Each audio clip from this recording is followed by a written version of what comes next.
everybody. Jess is driving again. We are off to another scan. So we're 16 and a half weeks. We booked this one when we were probably about 9 weeks. And we kind of figured that we'd have had one at 12. We're having one at 20, our standard ones. So one in the middle would be really nice, just to give us a little bit of reassurance. And we've been doing pretty okay until kind of yesterday and today, where we've now both, that's a lovely yawn, Jess. Oh, I'm tired. Where we've now both got just a little bit nervous, which I suspect will happen before every scan. Yeah, like I'm starting to wonder, like, it is worth doing the scans, of course it is, because it's great to see and have the photos, and today we're hopefully going to hear the heartbeat, which is exciting. But it does, like, if we weren't going for a scan today, I wouldn't be nervous today. Yeah, I know. Do you know what I mean? Like, I'd just be assuming everything's fine. Like, I think when we start thinking of the scans, it like brings up a lot of anxiety and stuff. Yeah, I think for me though, like it's weird. I think as we go on, it'll be easier. But right now, like, I can't explain this, and I've said this a couple of times, I think, on much earlier videos, but I don't know what's happening inside of me. Like, Jess will ask me, is the baby okay? And I'll be like, yeah, because I don't know. You don't ever falter, you always just say, yeah. I do always say, yeah. That's why I ask you all the time. No, I know. Because it makes me feel better when I'm like, is the baby okay? And you're like, yeah. Yeah, but it's hard because I know that nothing bad has happened. I know I don't have pains or bleeding or anything, but like, you just always worry. Yeah, and until the baby's until I've got what feels like a bigger, proper baby bump, and I can actually really feel baby moving, I'll always have that little bit of like, oh. So I think these scans, as much as they, for me, build up a little bit of nervousness towards them, I'm glad we're doing it, because the scan tonight should then take any of that away, and then it's 4 weeks the next one, and I can manage 4 weeks. You know, but to have gone 8 weeks feels long, and I think I would have had a bit of a meltdown at some point. Maybe. I think we were doing okay. Yeah, but I don't know if we were doing okay because we knew we had a scan coming up. That's as opposed to having to wait. I don't know. Maybe. I guess we don't know, because we don't know how we would be. Yeah. Really. So anyway, we're quite excited to see baby today. Yeah, we are excited. Yeah. I know I don't look very excited. It's because we've had an absolutely manic week. It's busy. We've been really, really, really busy. And this week we've got taken a week off. And this is, well, yesterday was our first day off, but we reminded our friend's wee boy. So. Oh, sorry for those of you who like to look at Jess. I just completely blocked your vision. I'm sure they'll live. She's back. Yeah, so we were reminding our friend's wee boy last night and overnight, so a bit of practice. We've been up since 6 o'clock this morning, which is almost 12 hours ago, and I'm just tired. But I'm in good form. I'm just tired. Yeah, and on top of the week that we had before that, which was quite, I've done it again, sorry. I promise you, I'm not purposely trying to hide you. My thumb is not more interesting than Jess's face, I know. Yeah. But on top of the week, like, we needed this week off, but it's just we haven't had long enough of this week to feel relaxed yet. No. Today we just, like, we dropped him back this morning and we had tea, and then we just went to bed, and we've just lay in bed watching movies all afternoon. Yeah, just kind of trying to chill out a little bit. Yeah, which I think is why I'm so tired, because I had a little snooze. She did have a little snooze. But yeah, so the other thing that happened today was we had our... Oh, sorry. My arm's getting a bit sore, a bit pathetic. So the other thing that happened today was that we had our first consultant appointment. By phone. Yeah. COVID times. Yeah. Which was fine, to be honest. Like, I think it would have been quite far to go to just, like, have that. Yeah, for more it was, for sure. Yeah. It kind of been put to us that it was going to be a call with the consultant, because of my age, weight, IVF, all of these factors mean that we're consultant plus midwife led, not just midwife. And then when the midwife had said about having this appointment, she mentioned that it was kind of to discuss kind of birthing plan options, really. Yeah. Which didn't seem to be, it was the bulk of it. Well, no, it wasn't really, because to me, birthing plan options is about the birth, or a plan for birth, which we only talked about because I asked the question. It was more like, I guess it's still part of their plan. It's like she asked Sheila questions about her health and further to the weight loss management clinic, which to that Sheila needs that. Like, she's been working really well on her health and her well-being the last couple of years, and has lost lots of weight and has been doing really well. I've put on 1 pound since I got pregnant. Yeah, I know, but it's what you've had on you since before. I'll be the same when it's me. But so she did. Anyway. She came back and really rightfully said that actually it's just a really good service to be part of. It includes like a physio and a dietitian and stuff. And she was like, it doesn't really hurt you. It's not like, and I actually quite like the idea of there being physio, because Sheila's had problems in the past and needed physio. So if dodgy knees, pregnancy flares up from that, it might be good to have access to physio. So when she said that, I was like, oh well. I also suspect off you go. You're going to the weight loss program whether you like it or not. At some point I'll probably get a bad back, because I've got a bit of a dodgy back at the best of times, so I suspect with a bit more weight out front that might trigger, but we'll see. And even if the dietitian can just tell us things about what's healthy for baby and stuff at different stages, that would be helpful, because we've done a lot of that over Google. So we're happy enough. We're happy enough. I guess I just didn't want to do another service that's like, you should eat more vegetables and move your body more, because seriously, like we're doing all of that. It feels like we're doing what we think is all the right thing. So I guess that's where you were a bit like, but actually there's no harm in checking that we're doing all the right things. And seeing if there's anything else we could do, because anything that we can do for baby we want to do, right? So that was all good. And then you okay? Yeah, my arm's quite sore. Why? I don't know. Maybe you need physio. maybe I need to lose some weight. Put yourself in the screen. I'm trying, but then I'm at a really stupid angle. I just focus on driving, okay? Yeah, there we go. How about that? Why don't you just stop till we get there, and then we can finish off what the consultant said. Okay, thanks. We're back. We thought we'd better wait until we got here so that you no longer had to look at my thumb and you could actually see the lovely Jess. And now I'm eating the sweetie. Oh, that was bad timing. Anyway, our appointment's in like 5 minutes, so this is really quick. But we wanted to finish off what we spoke to the consultant about today. Look at my hair. I like it. It's like a wild woman. What we spoke to the consultant about today, which was the fact that they will induce me at term if I haven't naturally gone into labour. And that's not because IVF, because what we've been really worried about is we keep hearing people say, oh, but it's IVF, they'll induce you early. And what the lady told us today, or the doctor, the reason we were worried about that, I think we've said, just to clarify, is because often the statistics that are linked to IVF and complications in birth are linked back to couples who have problems with conception, or more specifically ICSI. And I think that's to do, people often have ICSI if the sperm sample isn't quite as good. So if there's those kind of problems, there can, again, small numbers of cases, be issues with the placenta and with the birth, and they'll induce. So we were early, a couple of weeks early. So we were thinking like, well, we didn't come from that sample, so I don't want us just to be labelled as IVF. And if you remember, or if you saw one of our videos earlier, we're talking about that we were worried about changing the date.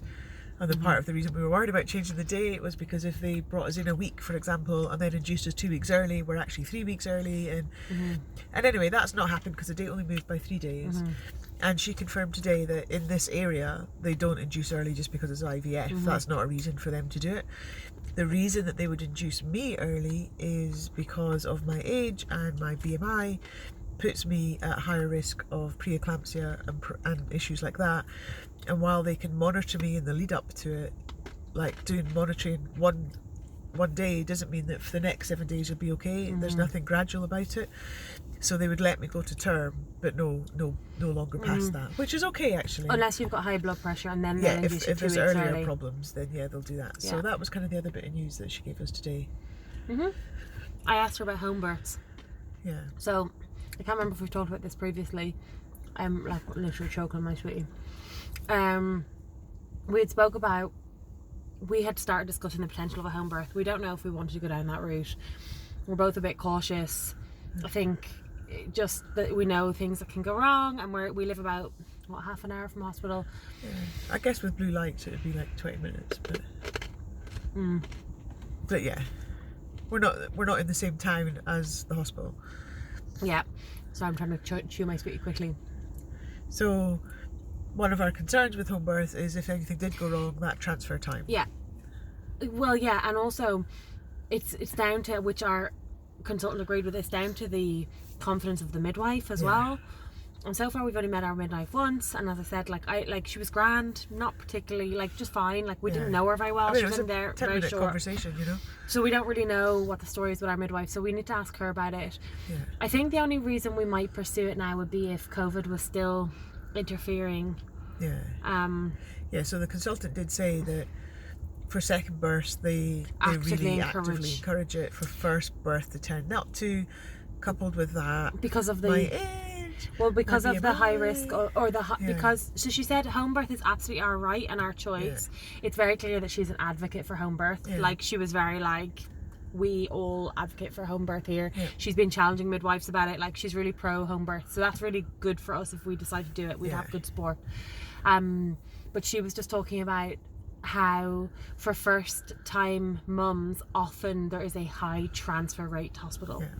Which I've seen. I think it's like 60 or 70%. It's quite high, the number of women transfers. So she said, if you're planning home birth, it's just something to think about. How would you cope if you were transferred mid-labour? How would that affect things?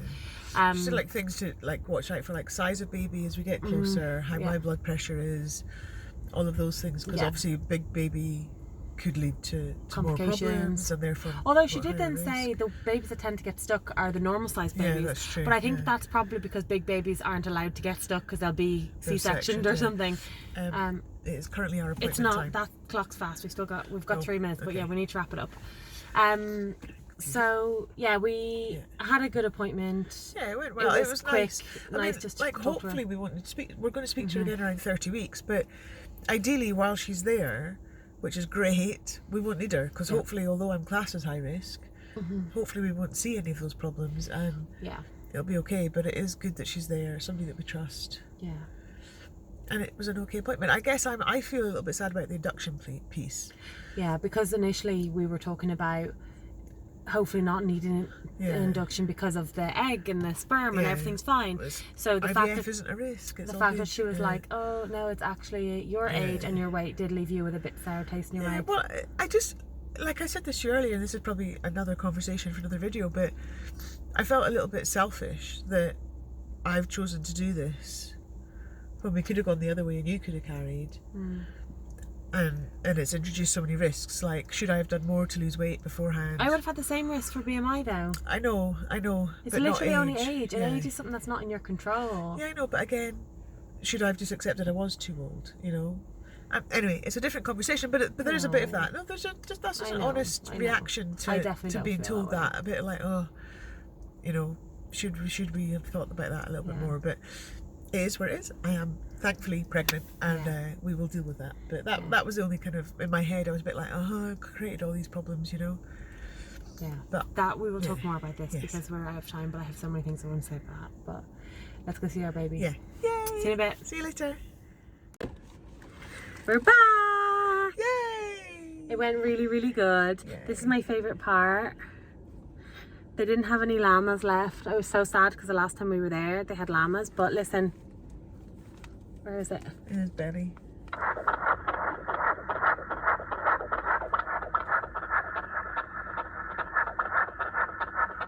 That's a little baby. That's his heartbeat is so crazy. Yeah, really cool. It was really cool. It was a well-being check, so like had a look at his head, his brain, his spine, measured things. Everything was great. Everything's great. Measuring at 16 weeks and 6 days, which is another couple of days ahead again. I think it's going to be ahead every time forever because I think he's going to be a big baby. But yeah, he was measuring brilliant and showing off his bits again. He's not a shy boy.